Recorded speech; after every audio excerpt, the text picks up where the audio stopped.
Yeah,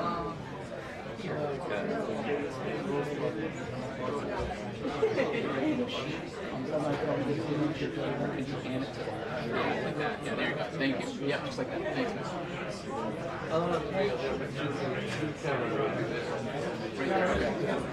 That's good. Thanks, man. No, you're good.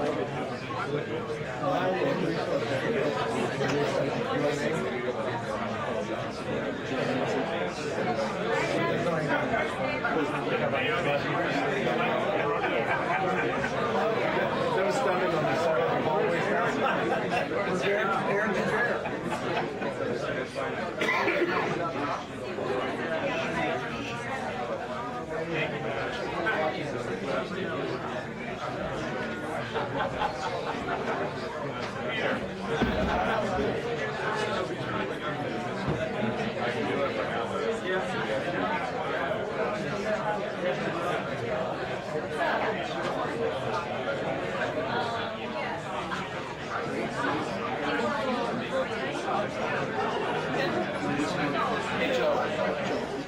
Mike's not turned off.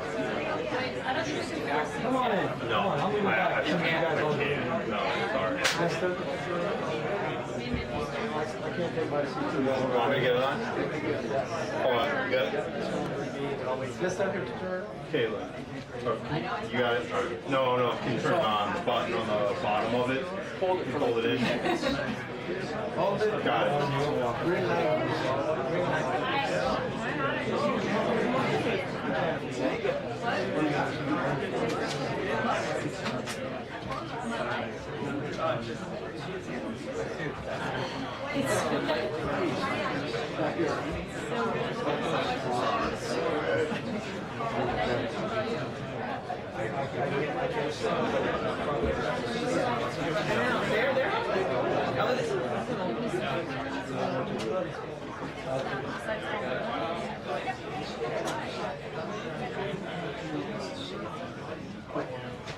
There are three big things going on here today to get some clarity on when Karoline has to work. The first thing the President's response to that anti-Semitic terrorism act, he put out a statement yesterday focused a little bit more on the suspect's immigration status, dealing with Biden's immigration policy than it is anti-Semitism, which has been the focus right on this time here. So we hope to kind of in the range of that attack and what they learned by the suspect when she comes out. Also on terrorism, she said, Karoline said yesterday that at some point this week, the President of the United States for about the way down because people are right now towards the economic plans. They are also trying to negotiate the way or down here on the top. And it's certain have one thing is brand new was a way to take off your last where I'm going to go up a little. Oh, this. I'm real tight. I'm like, I got very. Here's one for backwards. I mean, that's not saying it's going to short. You don't have to take it off. I am. You're my colleagues, so they're our age. Now investigating. I'll send you a Yeah, usually it's open. Thanks. Then I'm going to spend a weekend. So later, I think I'm okay. No. As long as I got it.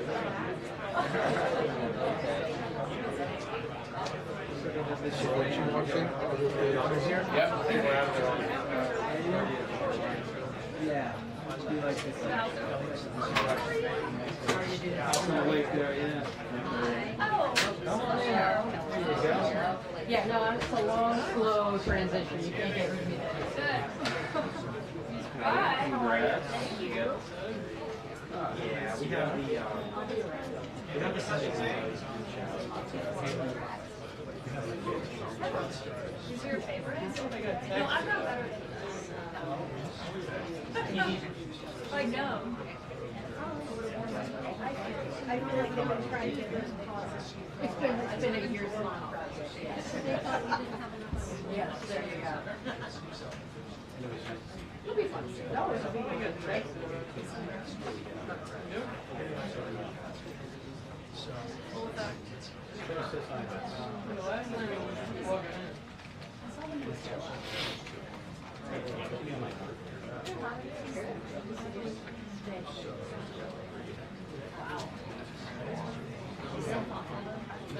Yeah, no problem.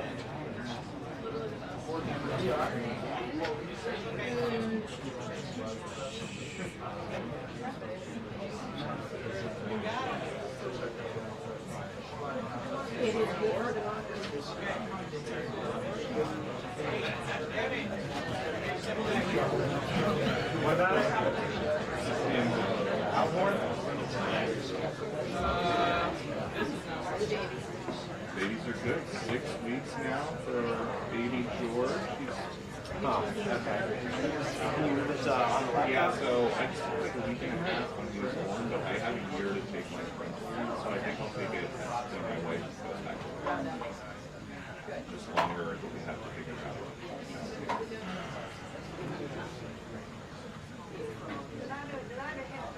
Yeah. And the way it'll get out of it, it'll need I don't think so. Yeah.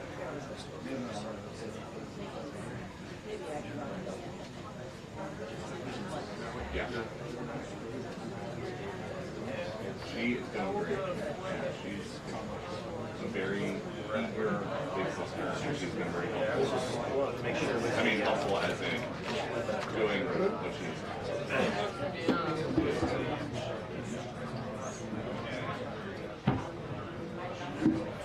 that a lot easier when the pool opened. I mean, where the pool opened. So slide and let things off. Something to wear around.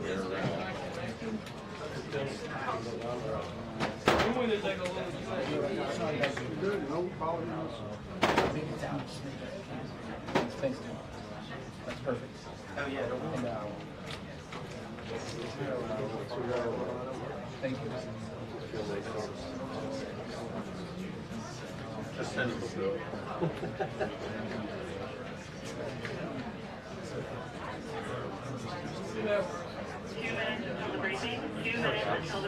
All right, nice. Yeah, no problem.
You're like, I can't spell it.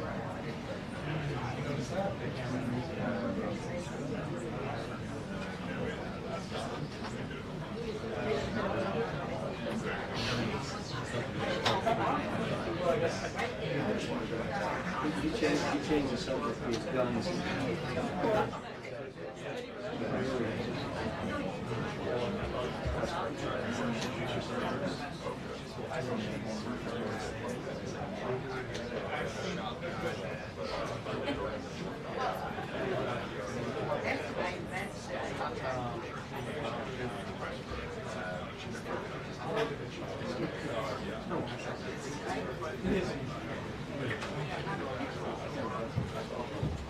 Good afternoon, everybody.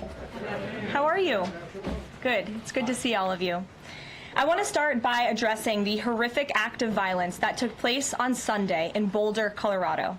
President Trump and the entire administration's hearts go out to the victims, and they are in our prayers during this unimaginable time. According to reporting from Fox News, the alleged attacker admitted in an interview that he wanted to kill all Zionist people and had been planning the attack for over a year and would do it again if he could. This monster used a makeshift flamethrower and Molotov cocktails to light Jewish Americans on fire in an attempt to burn them alive. The victims at the incident location in Boulder were there to rally in support of Israeli hostages who remain in Hamas captivity. 12 were injured, including a Holocaust survivor. This is pure evil. The Department of Justice has already filed federal hate crime charges against the alleged perpetrator, and he will be held accountable to the fullest extent of the law. This tragedy is a sobering reminder of the consequences of the Biden administration's failed policies. According to the Department of Homeland Security, the Boulder suspect is an Egyptian national who was in the United States illegally. He entered the U.S. during the Biden administration in August 2022 on a B-2 visa until it expired. Upon the visa expiration, he overstayed, filed an asylum claim, and was given a work authorization by the Biden administration. Instead of deporting this heinous individual, Joe Biden's administration allowed him to stay in our country and to work. President Trump sounded the alarm over these reckless Biden policies for years because this is the predictable result of letting anti-American radicals and illegal immigrants pour into our country. Immigration security is national security. And that's why the Trump administration, at the direction of our great president, has secured our border, strengthened our immigration system, and has taken immediate steps to protect the United States from foreign terrorists and other public safety threats. President Trump acted swiftly upon taking office to reform our visa issuance process to ensure that dangerous aliens who are intent on harming Americans or our national security interests are no longer admitted into our country. Under the Trump administration, aliens will only be admitted into the United States through the legal process and only if they do not bear hostile attitudes towards our citizens, our culture, our government, our institutions, or most importantly, our founding principles. Under President Trump, the United States has zero tolerance for foreign visitors who support terrorism. Violators of U.S. law, including international students, will continue to face visa denial or revocation and deportation. And illegal alien criminals will continue to be arrested and deported from our country. On that note, ICE and federal law enforcement partners just wrapped up a month-long surge operation arresting nearly 1,500 illegal aliens in the Commonwealth of Massachusetts. During the enhanced operation, dubbed Operation Patriot, ICE Boston and other federal law enforcement personnel focused on transnational organized crime, gangs, and dangerous illegal alien offenders throughout Mass. More than half of the nearly 1,500 illegals arrested had significant criminal convictions or charges pending against them. Here are just some of the violent illegal aliens who were removed from communities in Massachusetts during Operation Patriot. A Salvadorian national with active Interpol red notice for aggravated homicide. A Guatemalan national and registered sex offender who had pending criminal charges in Boston for 5 counts of indecent assault and battery on a person 14 or over. A Honduran national who was last arrested for rape, indecent assault, and battery of a person 14 or over. A Colombian national charged with kidnapping, aggravated rape, and indecent assault and battery on a person 14 or over. And a Guatemalan national who was convicted of murder in Boston. Also, a Brazilian national who was charged with aggravated rape of a child by force and possession of child pornography. Again, these are people who were living in the Commonwealth of Massachusetts. And lastly, a Salvadorian national whose criminal history includes charges of aggravated rape of a child by force. I don't think anybody in this room wants these types of heinous criminals in your communities. And it's thanks to this administration that they are being removed from our country. When Democrat-run jurisdictions released violent illegal alien criminals back into communities after making arrests instead of turning them over to federal immigration enforcement like they should, those Democrats are putting law-abiding Americans at risk. And these insane policies force law enforcement officials to make much more difficult arrests that put their lives, our law enforcement lives, in jeopardy. President Trump is incredibly grateful for our heroic officers on the front lines getting these violent illegal alien invaders out of our communities.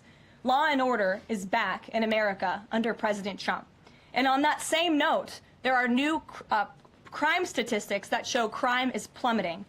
In fact, Politico summed it up like this. Murder rates are tumbling across the U.S. in 2025. Homicide stats are down at least 20% over last year, and we could be on course for the lowest number on record. With President Trump in charge, the days of criminals being put over victims are over. On the topic of immigration, the Washington Post just ran one of the most ridiculous headlines ever, even by their standards. And on my very first briefing, several months ago, I said I would hold anyone accountable in this room. The Washington Post actually had this headline, "The Mysterious Drop in Fentanyl Seizures on the U.S.-Mexico Border." How is this mysterious? There is no mystery about why there is a decrease in fentanyl coming into the United States. This administration's strong border policies are the reason there has been a decrease in fentanyl trafficking. His strengthened relationship with Mexican President Sheinbaum and all of the measures he has been taking to deter illegal human and drug trafficking at our United States southern border is the reason for plummeting fentanyl seizures at the U.S. border. There is nothing mysterious about that, and we'd like to see the Washington Post update their headline accordingly. This is clearly trying to intentionally manipulate the minds of the Americans, and I think the American people understand why there's been a fentanyl drop. And our office responded to this inquiry. We provided a whole host of the reasons that fentanyl seizures at the southern border have dropped, and the Washington Post refused to run them, and that's despicable. In other news, positive economic reports continue to flood in. Inflation dropped to 2.1% in April. Personal income increased 0.8% in April. So inflation is down and wages are up. That's almost triple the expectations and against the doubts of nearly everyone in this room. And we also saw the largest monthly decline in the trade deficit on record as a result of President Trump's very powerful tariffs. Lastly, the price of eggs has dropped more than 61% since President Trump took office in January. I remember my very first briefing, I was asked about the cost of eggs. The reporter tried to insinuate it was this administration's fault, even though he had only been here for a few days or weeks. It was a result of the previous administration's terrible policies, and in record time, this president has fixed that problem that he inherited from Joe Biden, and now egg prices have dropped 61% since this president took office. There's a lot of good news, and I'm sure you have a lot of questions, so let's get to them. We have just the news and our new media seat today. Amanda Head, thank you for being with us. Why don't you kick us off? Sure, thank you so much. There is a disturbing trend of anti-Semitism turning into terrorism. Of course, the Boulder, Colorado instance that you just mentioned, the 2 Israeli embassy staffers who were murdered, Pennsylvania governor's mansion with the Jewish governor inside getting set on fire. Does the president consider this domestic terrorism? And as such, are there official alerts to law enforcement, BOLOs, task forces, things like that? The president has made it very clear, as he said in his statement yesterday, that yes, these anti-Semitic acts of violence are do qualify as terrorism, and he does not want to see terrorism or violence of any form taking place in the United States of America.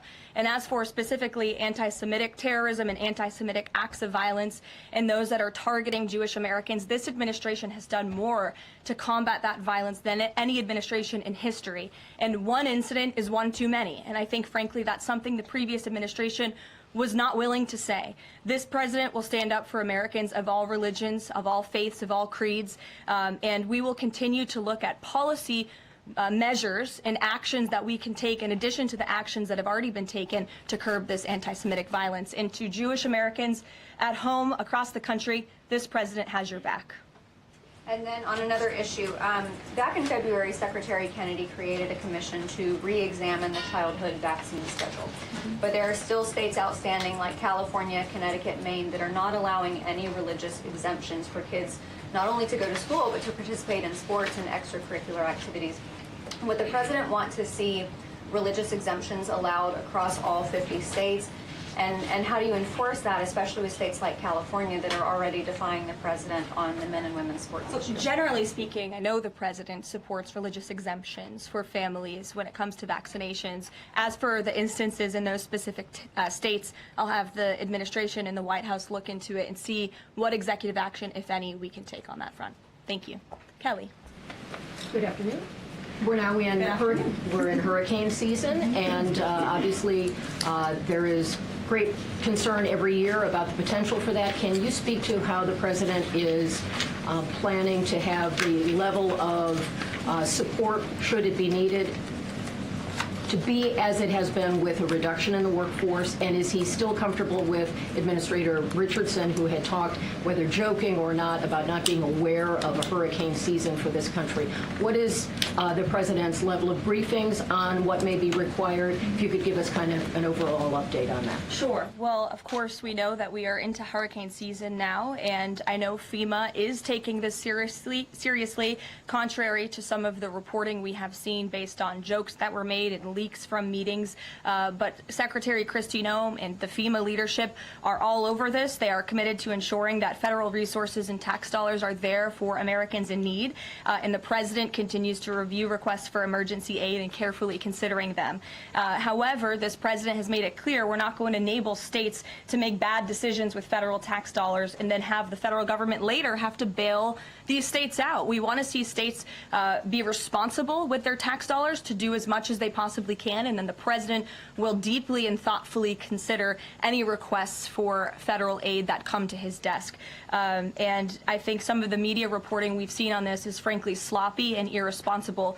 There are serious people who are taking this issue seriously, starting with the President himself, who, as you know, on his first domestic trip back in office, visited both North Carolina and California, both of which were, of course, hit by natural disasters when he wasn't even president, but he took ownership of that and visited those places and those people immediately. Is it Brian? about hurricane season appropriate, though, now that this is serious business, as you talked about? It's serious business, Kelly, and I'm not going to engage in such fodder with a question like that. Brian? Thank you, Caroline.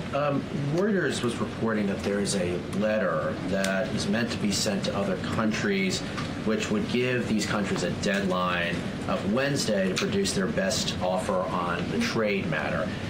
Why does the administration feel the need to send this letter? And I have one more follow-up on trade. Sure. I can confirm the merits and the content of the letter. USTR sent this letter to all of our trading partners just to give them a friendly reminder that the deadline is coming up. And they are in talks. Ambassador Greer, Secretary Bessent, Secretary Lutnick are in talks with many of our key trading partners around the globe. As you know, Brian, I know the Wall Street Journal has covered this quite heavily. And they continue to be engaged in those discussions. And this letter was simply to remind these countries that the deadline is approaching and the President expects good deals, and we are on track for that, I will emphasize. On the trade side, though, when the deal with the United Kingdom, there was this idea of a reprieve on the auto tariffs. Is the President looking to do another similar deal on the sector-by-sector reduction in tariffs, or is this more going to be deals related to the reciprocal tariffs that were announced months ago? Well, as I've said previously from the podium, and the President has discussed as well, each country has unique advantages, unique challenges to it based on their markets and what they export to us and what we export to them. And so that's why the President smartly advised his trade team to engage in tailor-made deal-making. And we saw that with the United Kingdom, and we will see that with other countries as well. Kate. Does the President support the Senate moving forward with a bill imposing heavy sanctions on Russia? Look, the President has spoken about his position on sanctions on Russia. He has smartly kept this as a tool in his toolbox if necessary, but I think the Senate and everyone on Capitol Hill respects the President as the commander-in-chief for a reason. And as you know, Russia and Ukraine engaged in direct talks yesterday. That was at the encouragement of this President when he spoke to both leaders of both countries via phone just a couple of weeks ago. And so I would just like to remind everybody how far we have come in just 4 months. I mean, it was inconceivable last year at this time for Russia and Ukraine to be engaged in direct talks. And it's because of the President's insistence and determination to get this war to an end that these countries sat down yesterday. So he's willing to use sanctions if he needs them, and the Senate and the Capitol Hill understand that the President is the commander-in-chief and he's leading United States foreign policy as he should. Iran, the President said that the U.S. would not allow for any uranium enrichment, but the proposal offered to the Iranians reportedly allows for low levels of enrichment. Can you explain that discrepancy? I'm not going to comment on alleged details of the report. We're not going to negotiate through the media out of respect for these ongoing discussions and negotiations that Special Envoy Witkoff is leading. The President made his position very clear on Truth Social last night. In fact, it couldn't be any more clear, and I would reiterate that's his position. Special Envoy Witkoff sent a very detailed and acceptable proposal to the Iranian regime that the President hopes they will accept, and if not, they will face grave consequences, as the President himself has reiterated. Sure. Thanks, Caroline. You're welcome. A couple of things, if I may. Firstly, can you confirm whether or not President Trump is going to be going to the NATO summit in The Hague later this month? I can confirm he will be going to the NATO summit, yes. Great, thanks. And another question on the Netherlands, in fact. Just wondering if you have any reaction to the collapse of the Dutch government there after the anti-EU and anti-Islam leader Geert Wilders, who's been described as a Dutch Trump, pulled out of the government there. I don't have a comment on that, but certainly we should and we will get you one, okay? Thanks. You're welcome. Brett.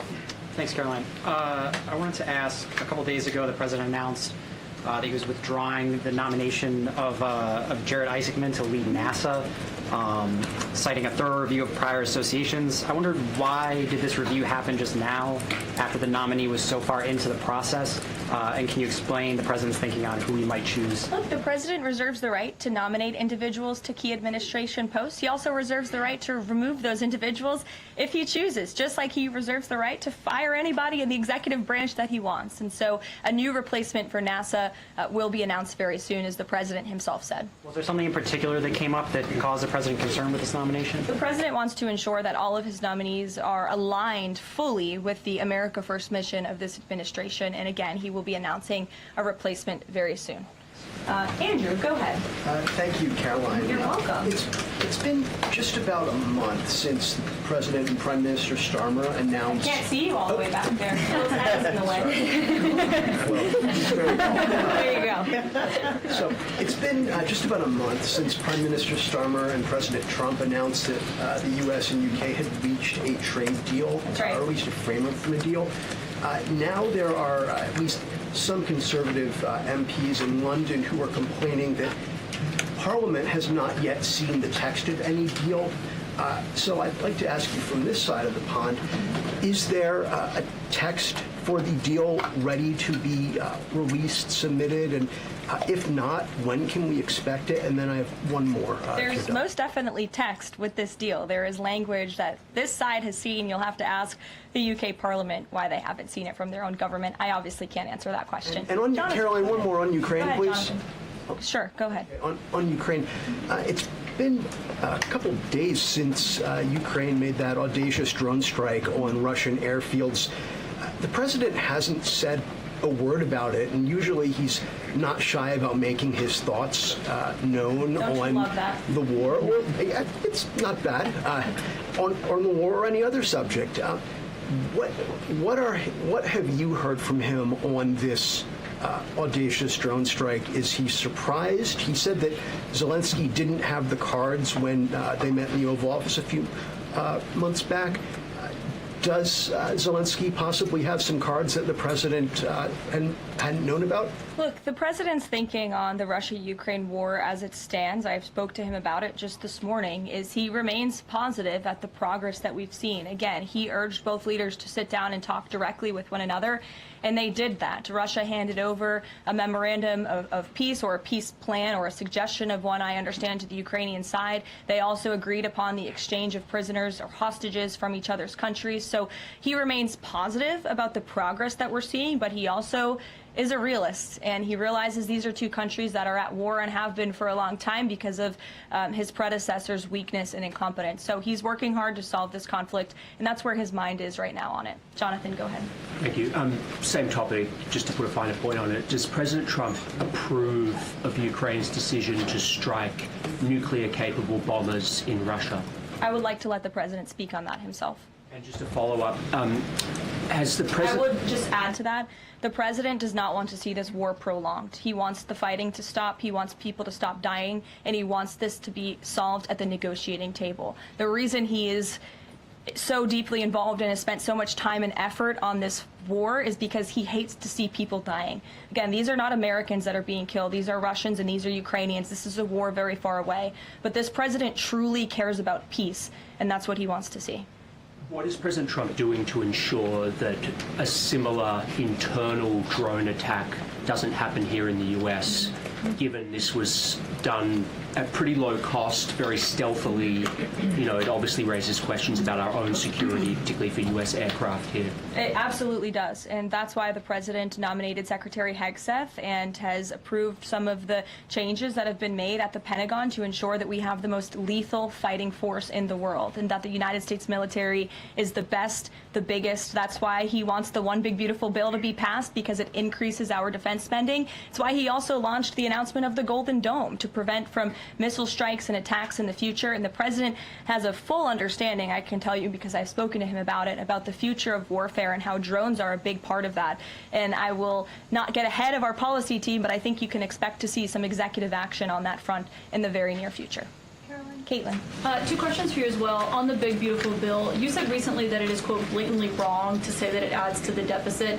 You essentially said that an estimate from the Congressional Budget Office and other scorekeepers you believe are wrong. But Republicans like Ron Johnson and Rand Paul disagree. They are saying that it will add to the deficit. That is their concern. Is the White House's position that those two Republican senators are, quote, blatantly wrong? It is. Those senators, it's not news that they disagree with this president on policy, and the president has vocally called them out for it and for they're not having their facts together. I would add the Congressional Budget Office has been historically wrong. In fact, they predicted the Trump tax cuts from the president's first term in 2017. Their prediction was wrong by $500 billion. Those tax cuts had nearly $500 billion more of revenue than the Congressional Budget Office scored. And I would also point out, I don't think many people know this, there hasn't been a single staffer in the entire Congressional Budget Office that has contributed to a Republican since the year 2000. But guess what? There have been many staffers within the Congressional Budget Office who have contributed to Democrat candidates and politicians every single cycle since. So unfortunately, this is an institution in our country that has become partisan and political, and we are very confident in our own economic analyses of this bill. There is $1.6 trillion in savings, and our Office of Management and Budget Director, Russ Vought, is a fiscal hawk. He is well known in this city for being a well-respected fiscal hawk. He has tools at his disposal to produce even more savings. And as you know, the White House will be sending our rescissions package to Capitol Hill today. And on immigration, the other day that the Homeland Security Secretary said, and I'm quoting her now, that an illegal alien threatened to assassinate President Trump and highlighted his arrest. A man has now admitted to framing him, saying that he wrote the letter that the DHS Secretary Kristi Noem posted online.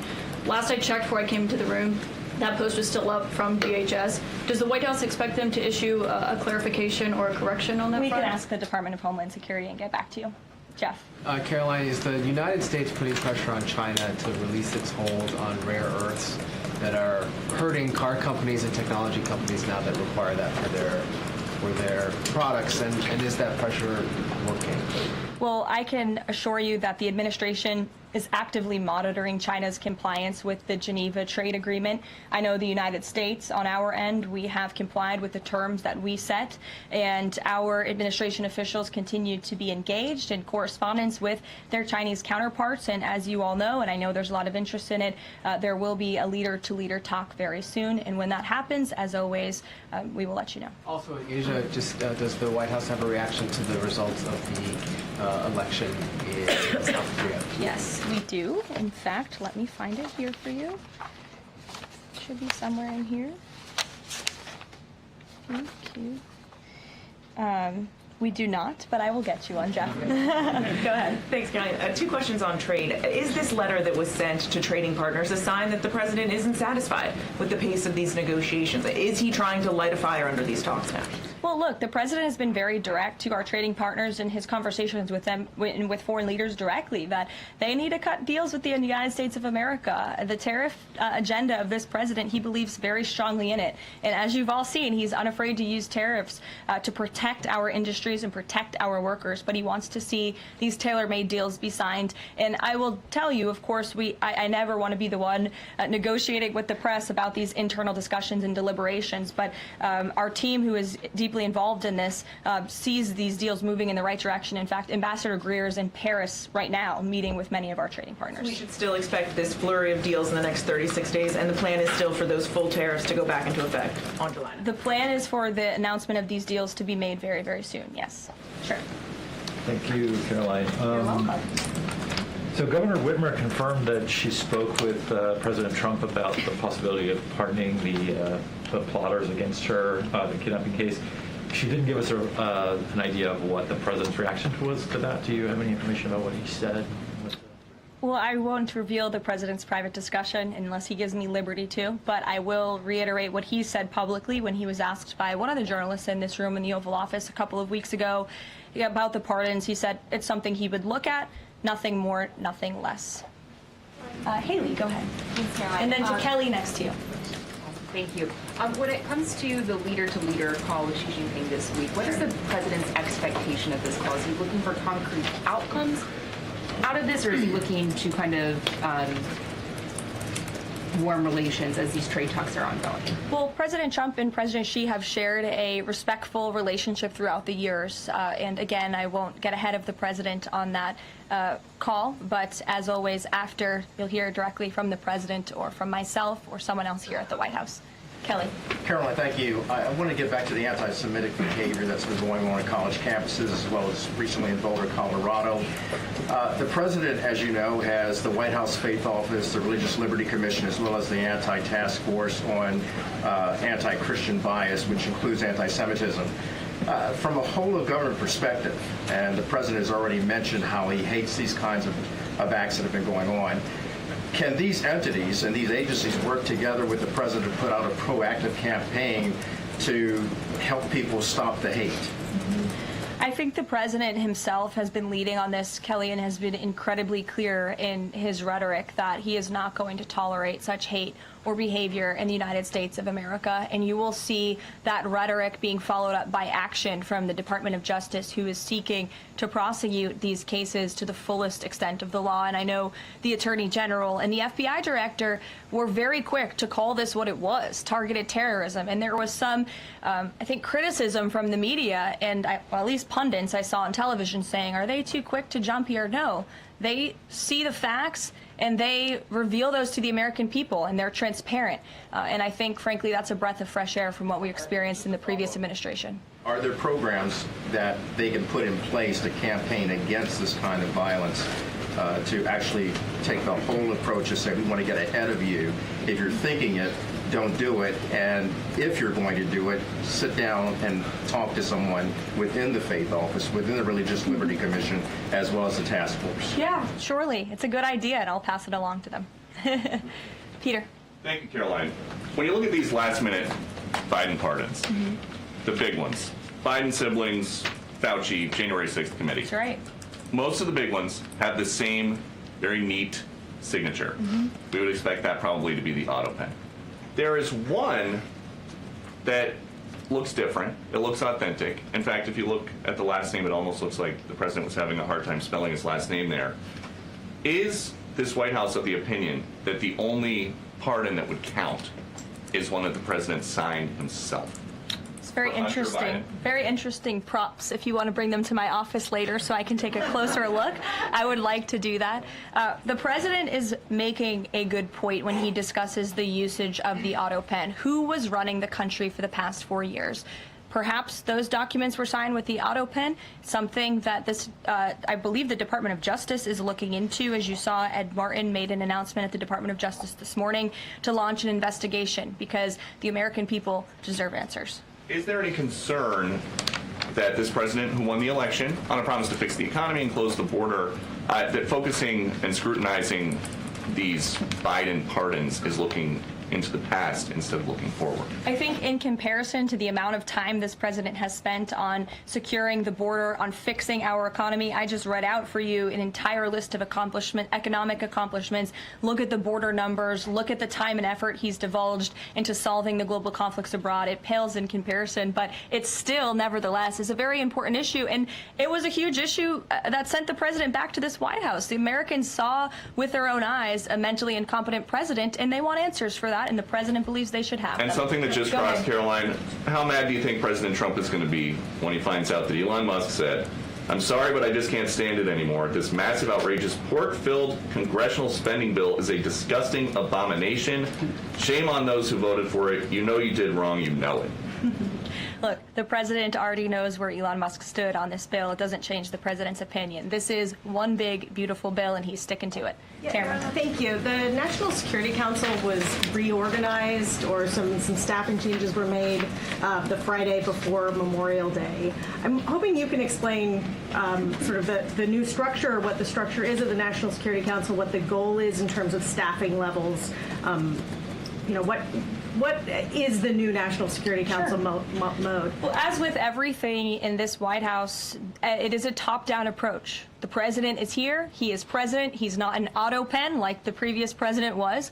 He's very much involved in literally every policy discussion and decision that takes place. And we felt it was best to reorganize the National Security Council to respond to that top-down approach that we have here in this White House, and to streamline the efficiency and the effectiveness of the National Security Council. And I would add that Secretary of State Rubio and now National Security Advisor Rubio is doing a tremendous job at leading the National Security Council. He knows the president. He understands where the president is on these issues. He's great to work with here at the White House. I can tell you that. I appreciate seeing him a lot more in the building. And he and the president and the entire National Security Council, who's made up of great patriots who love this country, are doing a tremendous job on the many conflicts around the world that this administration inherited. Is there a goal staffing level?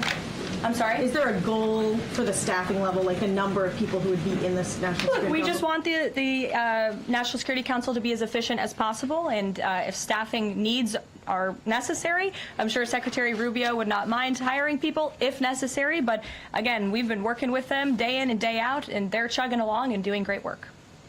Sure. Thank you, Karoline. Two questions, if I can. President Trump got involved himself in presidential election in Poland by supporting a conservative candidate who ultimately won. Yeah. What does it mean for the future U.S.-Polish relations? What's likely to change? Well, I believe the president is obviously pleased to see the result of the Polish elections. He met with Karol Nawrocki, if I'm pronouncing that correctly. Yes, Nawrocki. Okay, thank you. I appreciate your insight on that. He met with him at the White House, and he told them, you're going to win because you support common sense. And he supported strong borders in Poland. He supported an end to the woke, radical DEI stuff that we've seen not just here in the United States, but really take over Europe and, frankly, the whole world. He was very outspoken about that. And I was reading the reports about how the Polish people felt about this man, and they felt like he was putting the needs of Poland first. And that's a very refreshing feeling, one that we know very well here in the United States of America. So, as you know, the United States and Poland have always had a very deep and strong relationship, friendship. They're a great ally, and I know the president continues to look forward to working with them. We have one more on Ukrainian drone attack on Russia. Was President Trump informed in advance by Ukraine that the attack is coming? He was not. Carrie. Karoline, so I just want to go back to the issue on the anti-Christian bias as well as issues on anti-Semitic issues. Senator Grassley just put out a report saying that the FBI files have shown that the Catholic group targeting was way more prevalent within the FBI during the Biden era than was previously shown, as far as former FBI Director Christopher Wray was putting out there during congressional testimony. Can you discuss here what President Trump would like to see in terms of consequences within the FBI as far as those who were involved? Also, the second question, if the DOJ finds that the auto pen was used by President Biden, should those actions that were used with the auto pen, should they be null and void?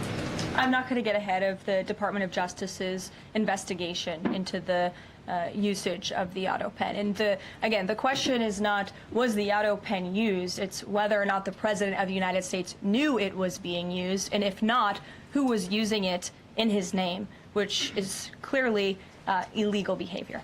Deanna. Thanks, Caroline. One on foreign policy, one domestic, if I can. Sure.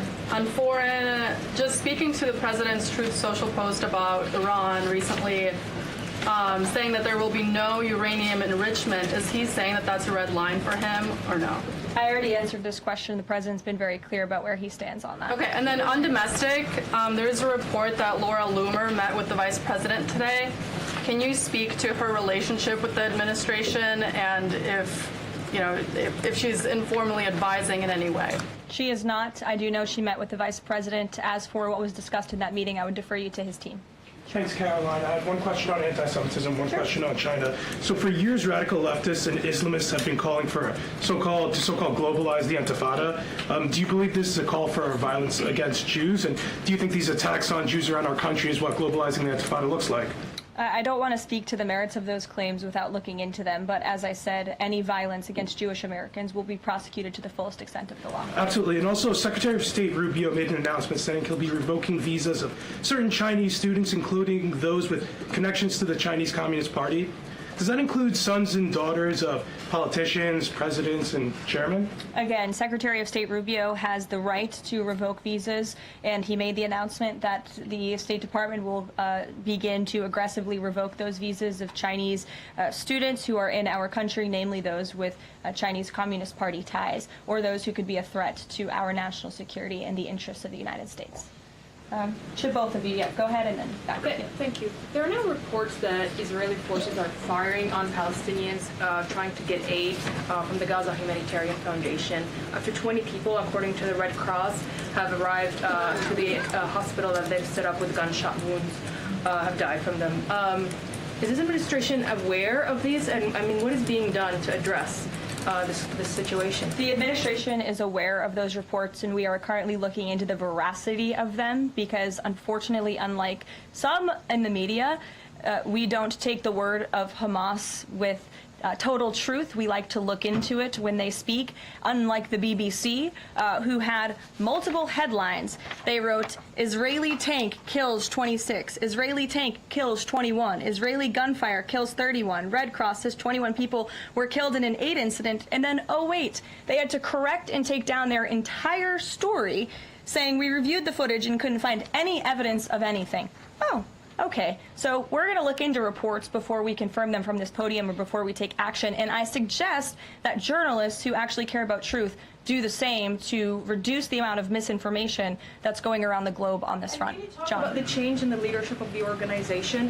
What does that mean going forward, and why so early on is this happening? What organization? The Gaza Humanitarian Foundation. Well, look, this was a creative idea that the president called for to get aid into the region. These people were desperate and starving, and the president didn't like seeing imagery of that, and he wanted to ensure that aid was brought in with the approval of Israel for understandable reasons. We will never forget the brutal attack on October 7th. And again, this is something that the previous administration was unwilling to put the time and effort into doing. John. Thanks a lot, Karoline. I want to bring it back to the way you began your briefing, talking about the president's mass deportation program and his priorities. 40% of crop farm workers in the U.S. are undocumented, and that's according to the Agriculture Department. Do they have a carve-out in terms of the president's mass deportation program? The president and the Trump administration have been very clear. If you are in the country illegally, you are subject to deportation. Is there any concern that, given that large number, if that number is correct, 40% of crop farm workers being undocumented, that could impact the food supply here in America if those individuals that obviously help pick crops all across the country are deported en masse? Again, this administration is focused on deporting individuals who are in our country illegally. It's something we have to do. We cannot allow the previous administration's invasion of our country of illegal immigrants to continue. We just can't have it. And this is a law and order president. As for our farmers and their concerns, they have a president who has their backs and listens to their concerns and hears them. But we also have a legal pathway to come to this country and work specifically for agricultural work. So there's a legal way to do it, and we encourage that legal pathway, and we're currently working on strengthening our legal immigration system for that reason. Sure. Thank you, Karoline. I just wanted to follow up on your statement last week regarding the Maha report. Sure. You said that there was, you said, I understand there were some formatting issues with the Maha report that are being addressed, and that report will be updated.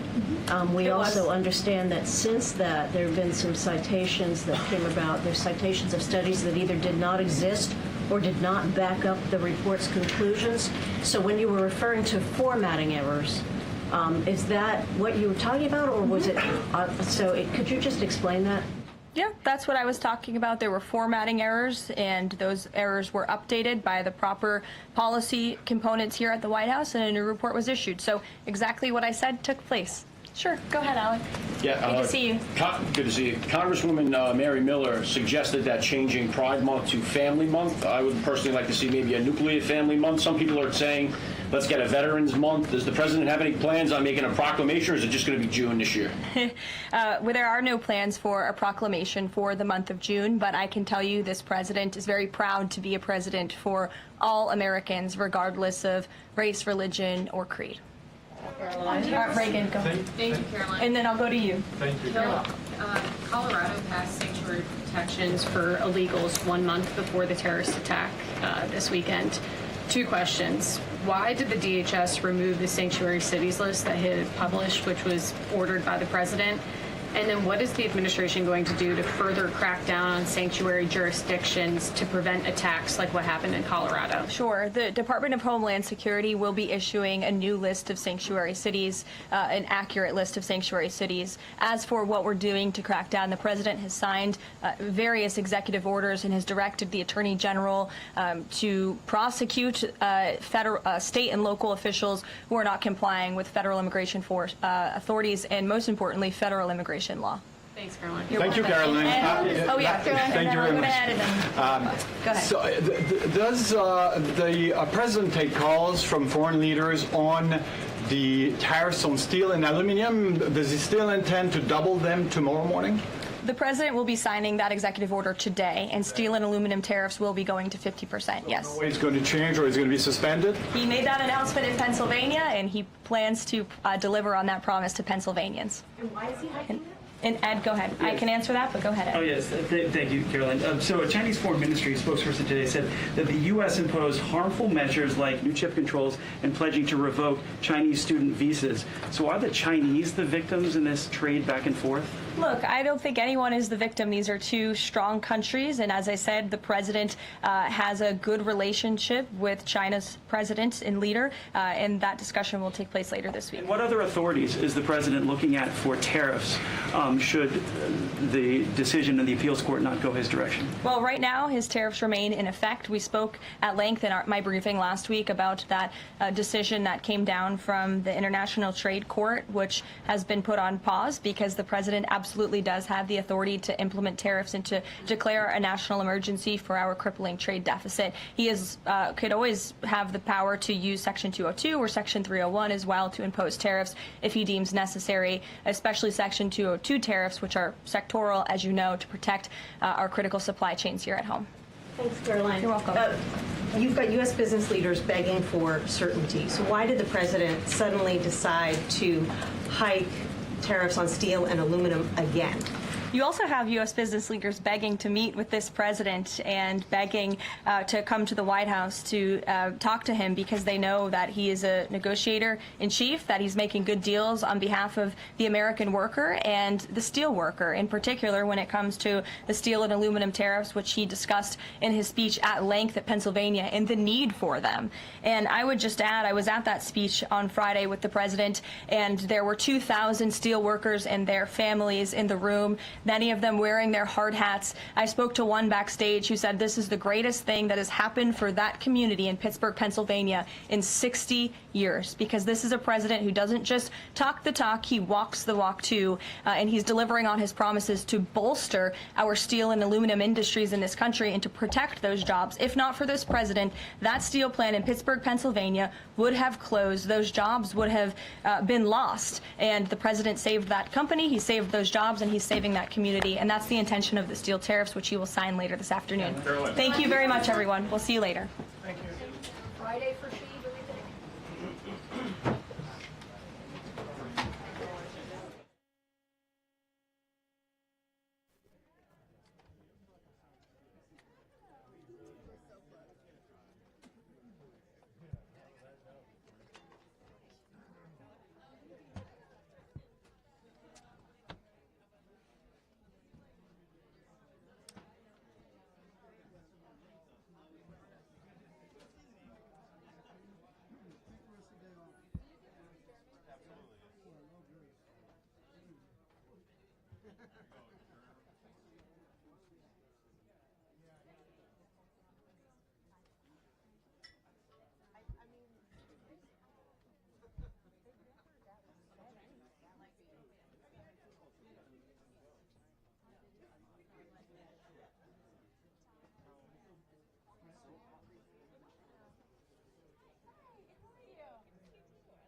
also, Hey. you know, No, I just want to pull back a little bit. expectations that you're gonna be like going, you know, with the group, Thank you. like, and like you get a slot. Hi, guys. Today was nice that they were Can you hear me? Wait. Hey, control room, can you guys hear me?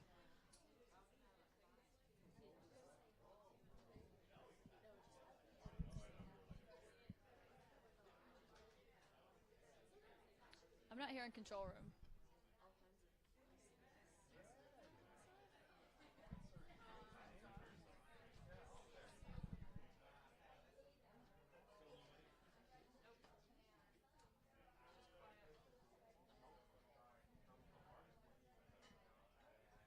Hey, Christy, I got you. Can you hear me? She's not hearing me, but she said it's on her end.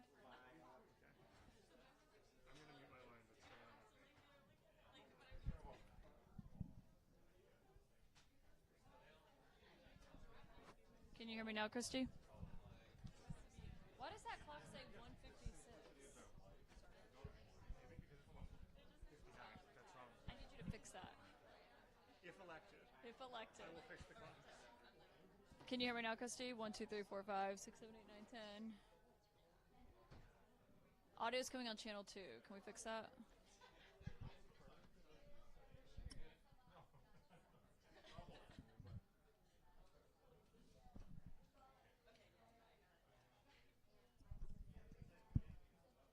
Okay, but Christy, you got to talk to the producers. They're like 100 feet away from me. Audio's on the wrong channel. Can you fix the audio? Okay, they can hear me now. Do you guys have the saw ready?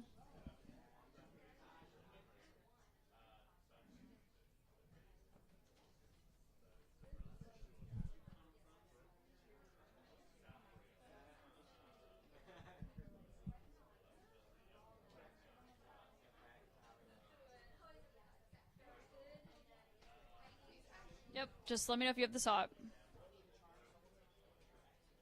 So it's not ready yet? When are you coming to us?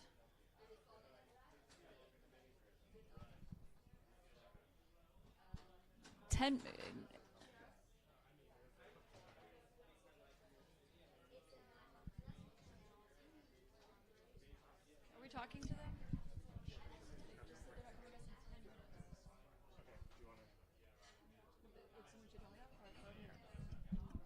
They just told me. I think they just got some breaking news out of Boulder.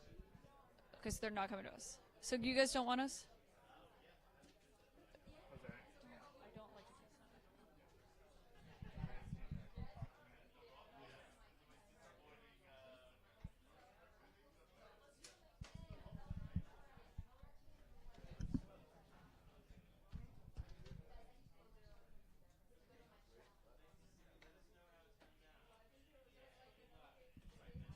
No, we needed any guidance.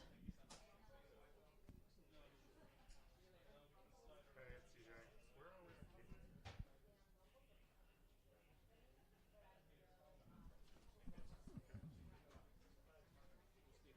to get Caitlin, yes. Caitlin, the Robocam is having an issue. No, can we I'll just go to the lawn. That's fine. I'll just go to the lawn. How many minutes? I have so much time. I'll just go to the lawn. If this is going to be a problem? No, I mean, we solved it. It's solved. Okay. There's too much lens flare up there. It's really I'm just going to move her to...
We're fighting to free every detained worker.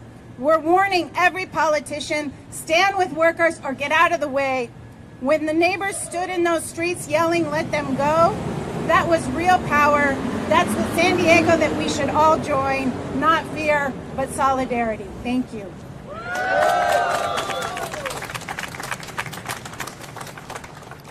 Thank you very much, Bridget, for your powerful words and for your leadership in this city and in this county to ensure that labor stands unapologetically with our immigrant brothers and sisters and the folks that make this economy work. I am proud to introduce now a tremendous faith leader that has been standing with workers for many, many years, Reverend Maria Santa Cruz from the Evangelical Lutheran Church.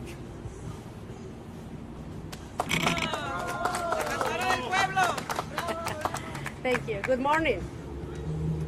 Good morning. Good morning.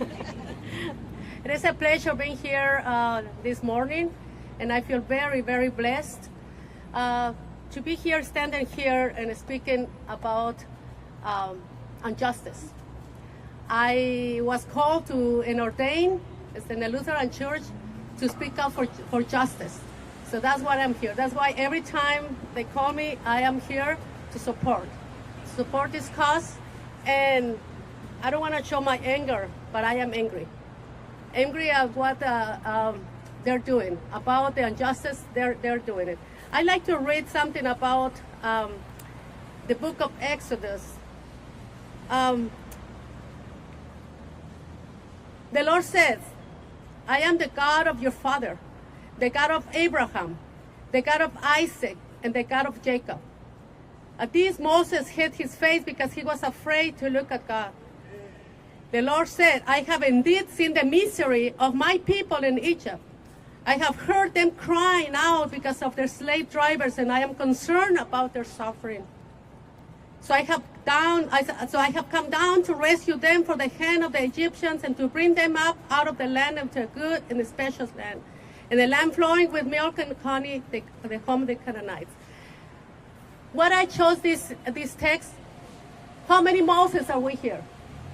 How many Moses, how many of us have felt the calling of God to come and rescue the people who lived in slavery? So, are you with me? Yes. So we are called to speak for those who cannot.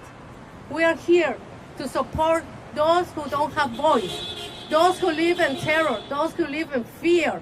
So that is not fair that they live it's like slavery. The slavery is all past. But the people are living here, people who they don't do nothing but work hard. Working hard just to support their families, just to bring some food on the table. What do they have done wrong? Nothing.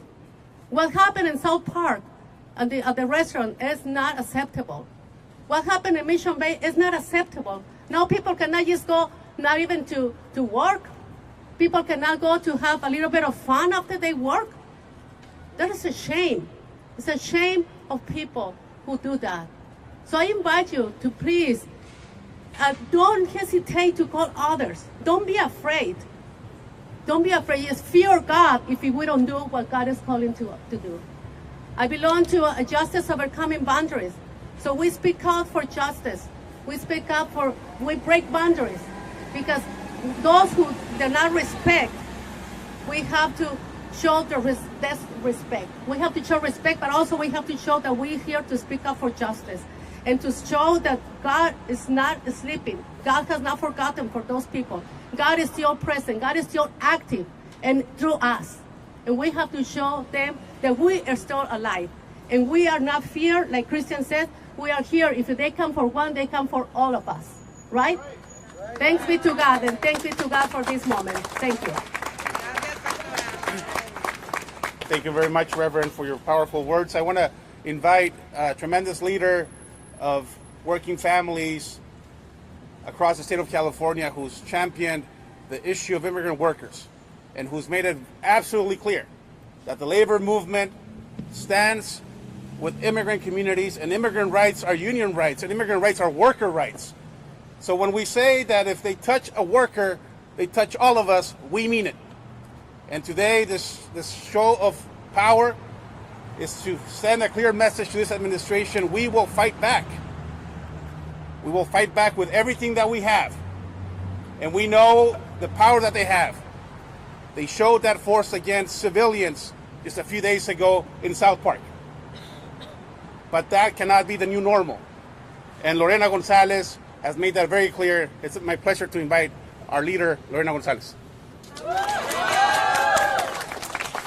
My name is Lorena Gonzalez, and I am the president of the California Federation of Labor Unions that represents 2.3 million union workers in California from 1,300 different unions. What we saw and what we're seeing in the United States isn't what they told us. They told us it was about criminals and making America safer. Now, those of us who have worked in the immigrant community for years knew that was bullshit. But now we're seeing there was nothing safer about what ICE did in South Park. There was no belief that those residents, that those workers need to be protected. It was about scaring workers. I'm old enough to remember when my father came to this country, invited, although without a lot of, invited to do hard work, if you will.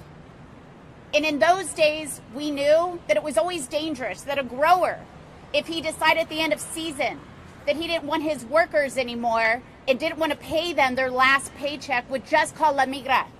They would just call Border Patrol and have them deported.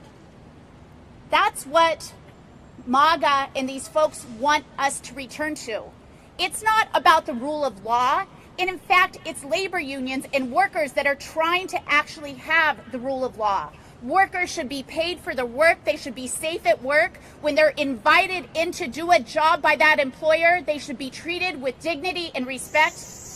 And it is being clear, it is being made clear to these workers by this administration that they best not ever complain, that they best not out themselves in the least bit, that they best not tell their employer no, because they will go into workplaces and drag out folks who all they are doing is making a living for their family.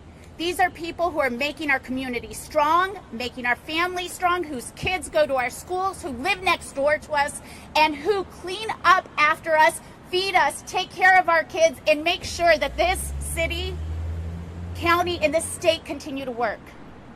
We have to stand up for otherwise law-abiding workers who every day help make California work. We cannot allow ourselves to be split. That's what they want. They want to split up workers and point to somebody and say it's their fault. It's not their fault. It's corporations' faults. It's employers' faults. It's this administration's fault. It is not the fault of immigrant, hardworking workers. And all I can say is we're not going to be shut down or shut up. That's what this administration wants. You see it on social media. You see it in their comments in the press. They want to scare us into silence, those of us who advocate for workers, those of us who advocate for immigrants. But we will not be shut up. We will continue to stand shoulder to shoulder. That's what the labor movement is about, and we will fight to protect every brother and sister who works for a living here in California. Thank you.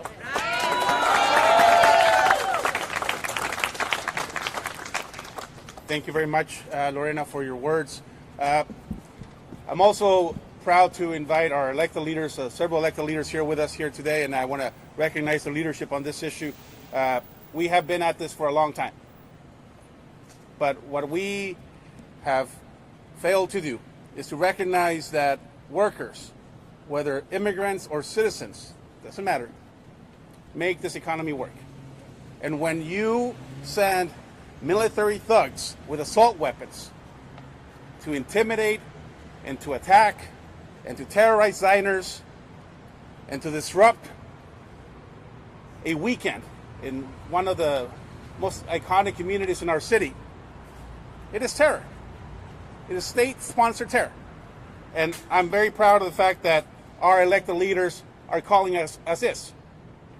Because when we are using military-grade equipment against civilians in this country, in our democracy, it's not just anti-immigrant.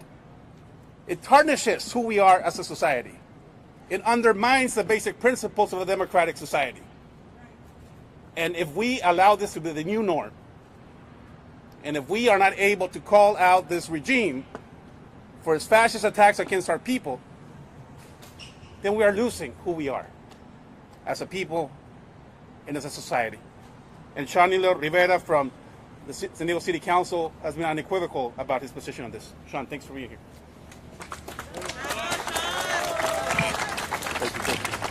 Good morning, everyone. Good morning. Again, my name is Shanilo Rivera. I'm very proud to represent San Diego City Council District 9. I want to thank the folks who've already spoken. What we saw on Friday night was terrorism. It was an attempt to intimidate, through fear, through violence, all of us into submission and compliance. And we have to call it for what it is, terrorism. And when I called that out, Stephen Miller tried to set the MAGA machine on me and all of those who are standing against terrorism in San Diego. And that is fascism. And we have to call that for what it is. Because if we do not stand up now, the whole thing will be gone before we know it. And there's certainly some people who are watching this and who will watch this and say, this doesn't apply to me. I'm a citizen. It applies to all of us. They did not care who was sitting there at that restaurant that night. They did not care who was on those streets. It is not about citizenship. It is about power and authority and dominance. And their dominance over us so that they can continue to make millions and billions and billions on their backs and on our backs while we suffer. And we will not stand for that. Will we stand for that? No! Will we fight back? Yes! We are going to win this fight because we are on the right side of history. But it is not going to be easy, and it's super important that everyone understands terrorism did not start on Friday night. My district and my constituents have been subjected to this terror since the day Donald Trump stepped into office. Fathers ripped out of their cars, dropping their kids off for school. People ripped out of these courtrooms while they were following the legal process. This is not about law and order. This is about power and dominance, and we will not succumb to their attacks. So, to make it 100% clear to Donald Trump and Stephen Miller and Elon Musk and everyone else who thinks that we will fold, will we back down? No! Will we back down? No! Are we going to stop? No! Are we going to fight back? Yes! Are we going to win? Yes! Thank you.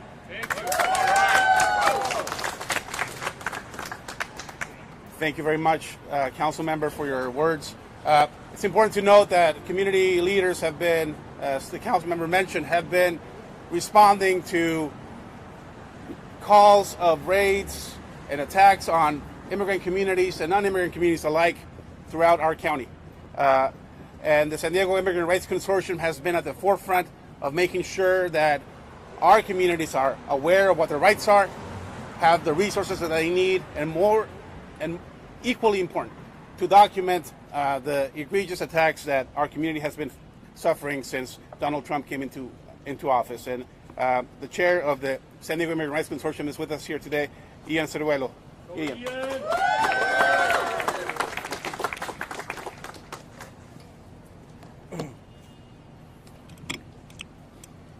Good morning to everyone.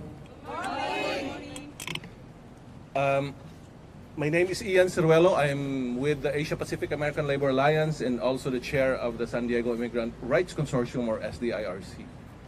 SDIRC, we are a coalition of more than 50 organizations here in San Diego. And we are here before you today to show our anger, our community's anger, of the reckless actions of DHS in terrorizing our communities. We strongly condemn the violent and disproportionate use of force by Homeland Security Investigation and U.S. Immigration and Customs Enforcement. In the workplace raid that occurred recently, it was clear that the actions of the federal government is meant to terrorize our communities. In response to the spontaneous protest by community members, many of whom were local residents, federal agents escalated the situation by deploying military-grade flashbang and stun grenades. These dangerous weapons were used on unarmed protesters, including families with children and pregnant women who were nearby when ICE agents deployed them. One flashbang exploded near a pregnant woman who required medical attention, and another device reportedly knocked down 2 small children. The agents' aggressive presence, heavily armed and stationed in front of elementary school with children still present, created an atmosphere of fear and intimidation in a residential neighborhood. The scale of militarization and the violent tactics deployed are in direct violation of our fundamental constitutional right to peacefully assemble and express dissent.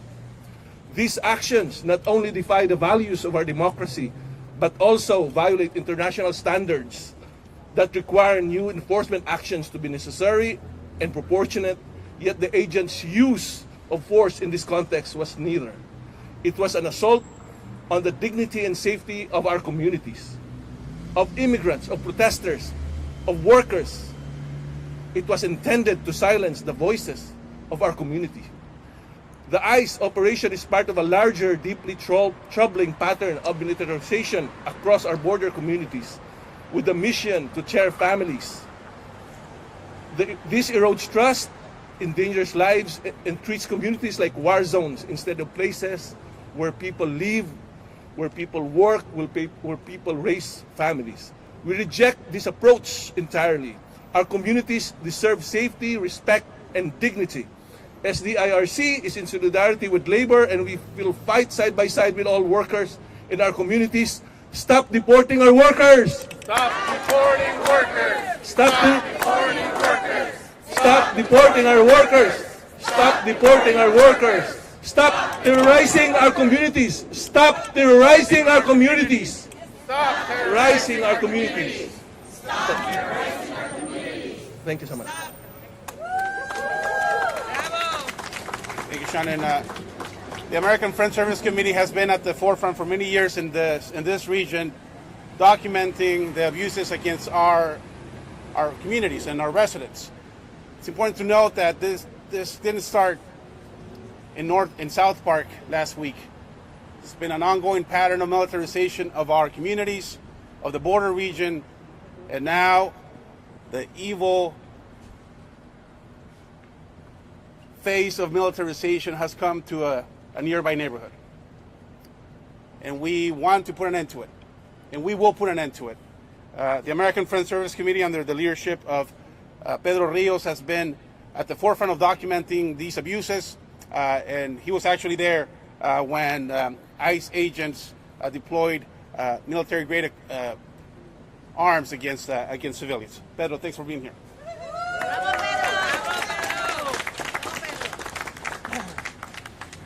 Thank you, Christian.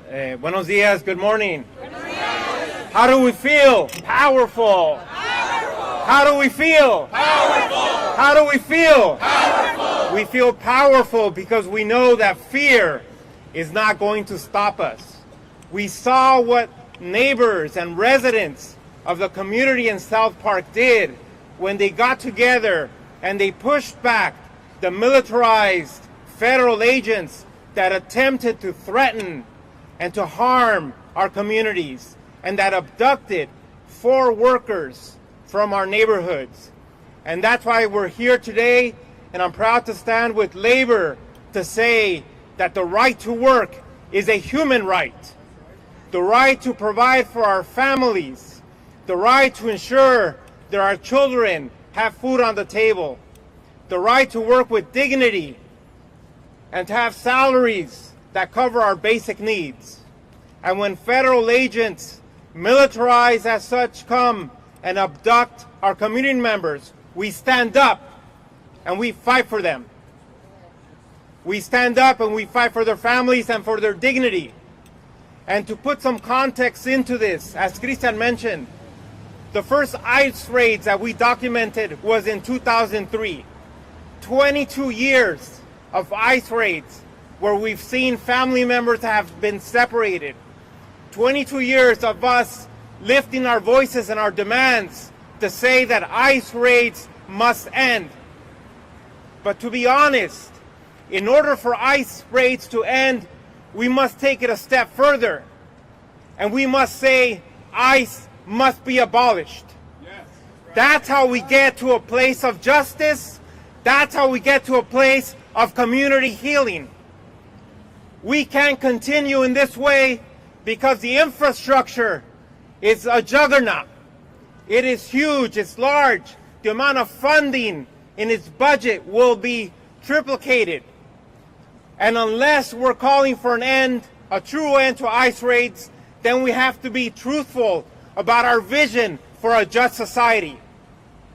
And I challenge all of us here to take that step and to say a vision is abolishing the state-sponsored agencies that are creating so much harm to our communities. When you stand with children who have had their fathers incarcerated, abducted, and disappeared, it's not only disheartening, but it really places a hollow feeling in your soul. And we can no longer tolerate that. And if we're taking a step against fascism, then let's take it all the way and call justice is when we're calling for healing. And we can't have healing unless we have a vision that really establishes equality and equity for all and upholding our basic human rights, which is the right to work and sustain our families. Thank you, everyone. Thank you very much, Pedro. The folks standing behind me are the folks that make downtown shine, that clean after us, that have fought for our democracy, making sure that we engage in civic engagement, that go fight at the County Board of Supervisors to have a fair budget, that advocate at Congress and on Capitol Hill and in Sacramento to pass laws. These are the immigrants that make this economy work. These are the immigrants that make this country what it is. And this is a call, and I know there's a lot of folks who hide their faces with masks and use weapons to intimidate us. All the speakers said it, and then I'll open up for questions. We are not afraid. We are angry. We feel betrayed by some elected leaders who take a while to respond to this. But elected leaders who are in Congress have to do more than just have press conferences about it. Their job is to go and ensure that they stop this in Congress. But you're not going to do it with press conferences or statements or hollow statements. Their messages ring hollow when our communities are under attack. When babies are being taken away from their mother's arms, when they look the other way, when it is time to do the right thing in Congress. This is a call not just to those folks who are pushing this in the MAGA world, but also the folks in the opposition. You are failing our democracy. You are failing our communities, and we will not stand for it. We will continue to fight like we've always fought, to make sure that people get out to vote, to make sure that we pass the laws that need to be passed, and to keep this economy going. So con estas manos, compañeros, hay que poner las manos arriba. Con estas manos, with these hands, we clean this economy. And with these hands, we will defend this democracy. Yes. With these hands, we will fight. And we will continue to fight until we win, because we must win, because fascism cannot stand in a democracy. Happy to answer any questions. We're open to one-on-one interviews. Yes.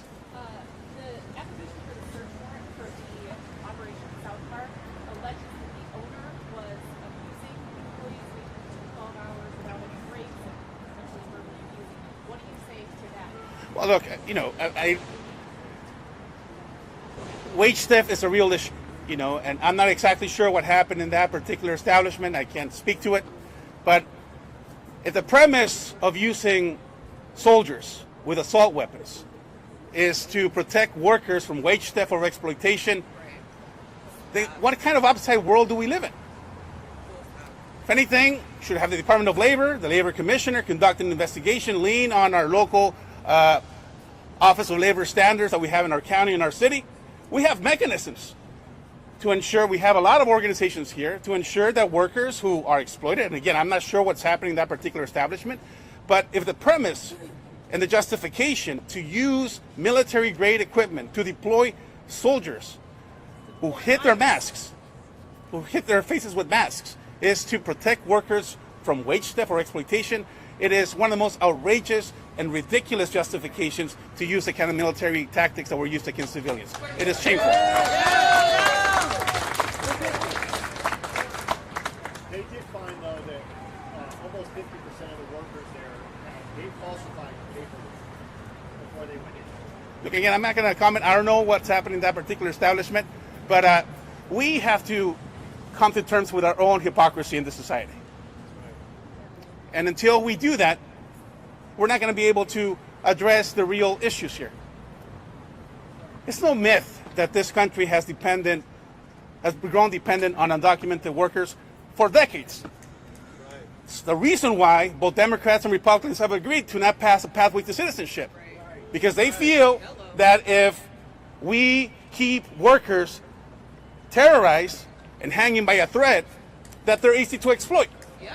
So companies are making a profit, a whole lot of money, on the backs of workers. These are the folks that the lunch that we're going to have later today was picked by undocumented workers. And it's no secret. It's no myth.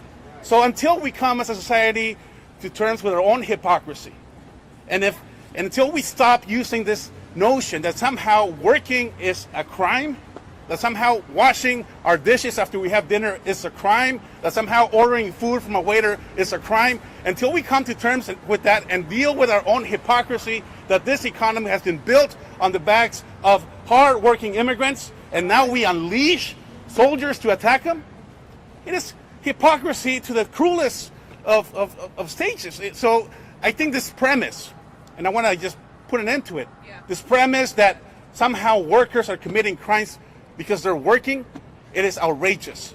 It is outrageous. I just want to call attention to everything the Christian said, and then falsifying documents. They sent masked, armed troops into a neighborhood with high-grade military weapons for fake papers. The suspicion of fake papers, that is crazy. That is terrorism and that is fascism. So the idea that suspecting someone of using fake documents, are those documents going to kill someone? Are those documents going to make somebody die? Absolutely not. We cannot stand for that. And if they had half the interest in ensuring that documents were real that they did for the billionaires who are cheating on their taxes, as they did for the workers who are making our economy run, this whole entire country would be better off for it. So do not pretend for a second. Nobody here should fall for that. It is a lie. It is an absolute deceptive tactic to distract from the fact that they're trying to terrorize communities. That is absolute and utter bullshit. Look, the solution is clear, and it has been clear for many, many decades. We've offered in 2006, almost 25 years ago, is that right? Is my math right? 20 years ago? A long time ago. We've offered a bipartisan pathway to citizenship, a bill that both Democrats and Republicans agreed. Now, it wasn't a perfect thing, but in this country, until we recognize that workers should have a pathway to citizenship, not because they're begging for it, but because they built the economy of this country on their backs. That is the solution. The solution is not thugs with their faces hidden with masks and assault weapons being deployed into South Park. If that is the solution to deal with immigrant workers, what kind of a country are we? The solution has been on the desk of Congress people for over 2 decades, and they refuse time and time again to pass a pathway to citizenship to workers. Instead, this administration is taking those statuses away from people and are sending troops into our neighborhoods. So it is, and we urge the media to ask the tough questions. Members of Congress cannot just speak about this issue. They must act on it, regardless of what side of the aisle they're on. That is what we are demanding. We are demanding to ensure that the agents that use military-grade weaponry against civilians in South Park are investigated and are held into account. We are demanding that those workers that were held and were abducted, that their rights are protected, that they have counsel. That's what we're demanding. And we're asking you to ask those tough questions to members of Congress. Any other questions? If not, we're open to one-on-one interviews. Thank you very much.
Hi, I'm Laura with Channel 10, ABC. Can I please type out one-on-one, please?